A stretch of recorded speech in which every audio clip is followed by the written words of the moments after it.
rage against bankers because I personally feel like money is a filthy industry. And sure, some bankers make more in a year than most of us will ever come close to making in our lifetimes by screwing over their unsuspecting naive neighbors.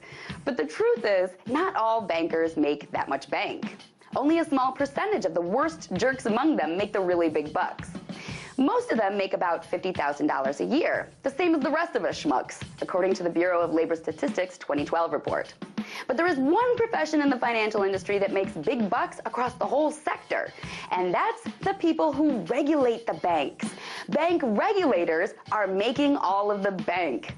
I'm talking about people who work for the FDIC, the Consumer Financial Protection Bureau, and the Office of the Comptroller of the Currency. Their average annual compensation for 2012 was more than $190,000.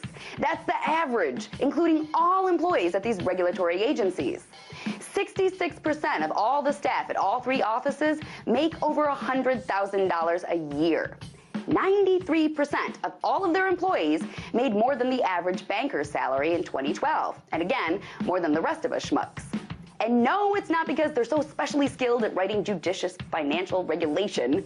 The average secretary at the OCC makes about $80,000 a year. Limo drivers at the FDIC make $80,000 a year too.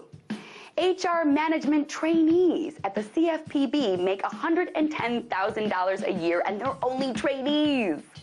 So it's not because they're all regulatory scientists. It's just that these agencies pay exorbitantly across the board.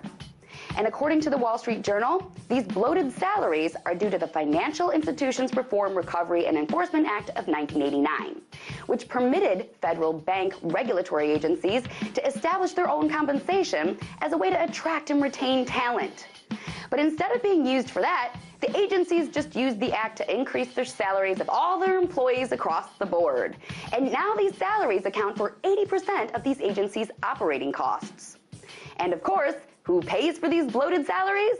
We schmucks do. Much of the costs get passed on to bank customers through higher fees and loan rates. And the rest is paid by taxpayers through the Federal Reserve.